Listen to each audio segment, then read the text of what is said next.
I mean, Thanos, come on, give me a break. You saw this movie. It's not even close. What you guys did is incredible. This is the most realistic video game cutscene ever made. No, but actually, Avatar and Avatar: The Way of Water are both shot in the same way that this is shot in. No, it damn well doesn't. Recorded in motion capture, no actors in voiceover booths, actors actually acting, and physical animation data including their faces being recorded, but 100% digitally rendered later. Yet, while watching this new Jimbo Cameron blockbuster that apparently requires $2 billion in box office just to break even, it reached a point that immersion has never reached before. A point where my brain simply forgot that it wasn't watching something that was real. Shots actually became less impressive because my brain was no longer wowed by what it saw. A guy literally had a heart attack while watching this movie and died. A level of immersion into the world in which my own brain was not even aware of. That doesn't compute. Because after a few scenes, while wearing the 3D glasses that already made me unsure of what decade I was in, these blue people, they were just people, and Pandora was just the world. As if the movie had hijacked the senses of my brain into thinking that this is what things have always looked like. If only. Yeah, well, that's just like your opinion, man. And in the same year where another movie features CGI blue people from underwater, yet failed to rewire my brain, I start to form a question about why it failed to do so. In an age where CGI blockbusters dominate the landscape of movies, why does this stand out in its ability to achieve sheer immersion? The huge contrast in quality is even more baffling when you realize that the exact same VFX houses work on all of these movies. Weta Effects, as it's now known, is the best, right? I mean, ILM does great work, but when it comes to the kind of emotive, facial stuff that we're doing, I mean, Thanos, come on. So it's not like we are seeing better artists at work in an Avatar movie. It's not like the technology is what's making the difference. James Cameron doesn't get secret access to a secret vault with more advanced VFX tech inside, nor does he have a Terminator come back from the future to deliver it to him. So, what's making the difference? What's making the difference is because, unlike the Avatar franchise, the original didn't come out 13 whole years ago. The first thing making the difference is time. 13 years of time, a great luxury only Jimbo Cameron can get. We currently live in a day and age where complete, unquestionable photorealism in computer-generated imagery is not a fantasy. It is actually a commonplace. Wherever you see a movie with CGI sequences that obviously look fake, while it's certainly not the only hypothesis, it's often because the VFX artists simply ran out of time to complete their work. Like if your essay was due, but you weren't able to get around to revising it and cleaning it up before the due date. So you submit what you have so far, usually because of harsh deadlines set by studios.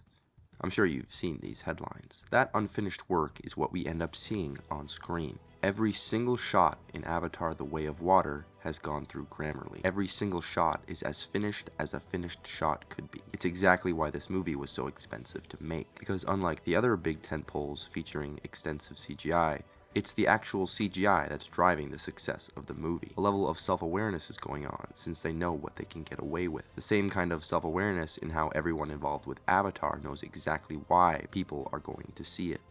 There's no mistake in the intention. I wrote Avatar partially because, it's something I'd always wanted to do. It was a real dream project, a fantasy story taking place on another planet with all these cool creatures. It was going to be like the ultimate creature movie. And then I shot Titanic, and by after Titanic, my company, Digital Domain, was supposed to have all the answers for how to make this movie. I'd given them 2 years after all. And when I came back, they still said, this isn't going to happen without a ridiculous amount of money and time. The very nature of the movie prevents them from being able to take shortcuts and get away with it, because they know that we would know if they did. Without the time to make it work, the immersion would never be. And so, in classic George Lucas, Steven Spielberg pioneer style, the same way he did for the original Avatar, Cameron pushed and innovated film technology forward. Without the time to literally engineer new motion capture capable of recording actors underwater, we wouldn't believe they were actually underwater. This is behind the scenes of Avatar 2009. Here we watch actor Sam Worthington Jake Sully, play pretend, as if he was 7 years old over at his cousin's house reenacting Jaws, thrashing his limbs and being pulled and pushed around by wires to simulate being in the water. For such a short scene, they could get away with it. Yet, for the sequel, a movie titled The Way of Water, a movie with extensive underwater sequences that the movie hinges on, that would never cut it. So what did they do? They split the atom.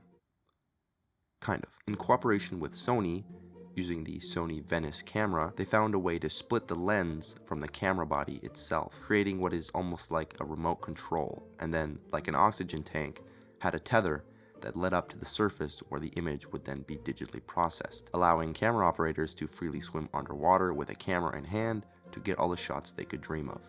The lightest and most versatile underwater filmmaking setup known to man. No GoPros were used in the filming of this movie. But wait a minute, why are they even using a camera?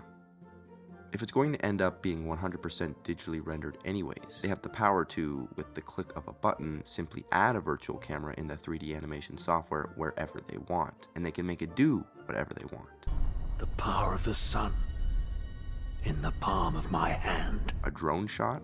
Alright, let's just insert keyframe here, and then move it, and then insert keyframe here. Done. A dolly shot? Done. Static? Done. Handheld? Done. After motion capture, once all the data is in the scene, and when you could play God in choosing how you'd want to cover this scene, with any camera shot to your imagination, when you don't need to physically hold any kind of camera, why on Earth, or why on Pandora, would you ever possibly want to hold a physical camera? Well, that's just it. Because they want to hold a physical camera. This is where the term virtual production comes from. There's a drastic difference between a digital camera and a virtual one. Filmmaking has been around for basically a century now, and the workflow has always been the same in principle. You have a camera, and you shoot your actors acting. The camera itself is a component of production that you can't simply get rid of. Every prop, every actor, every light, everything you see in a frame of a film has been meticulously designed for that framing. They look through the viewfinder of the camera and see what they see ahead of them. An actor tailors their performance based on where the camera is and what direction it's pointing. Directors collaborate with cinematographers to block out a scene, an art form on its own. Both the geography of the actors and the camera working in harmony, like the Na'vi in the wilderness of Pandora. A core part of the understanding which James Cameron is more than aware of, far beyond the understanding of mere mortals such as me and you. It's an awareness that allows this movie to feel as immersive as it does. He doesn't decide where the camera goes later, because where the camera goes is what everything else is orchestrated around. In choosing to use a real-life camera, you are forced into choosing camera angles that a human could actually capture if it was the real world. The same techniques that Denis Villeneuve applied to all three of his sci-fi masterpieces. A deliberate decision that supplements the photorealistic visuals with grounded perspective. A deadly combo. So while we all sit and complain about the over-reliance on visual effects in modern movies, Jimbo chooses to construct his entire movie around visual effects, only proving that in fact, visual effects have never been the problem. But what the hell do I know? Shut the fuck up, Donnie.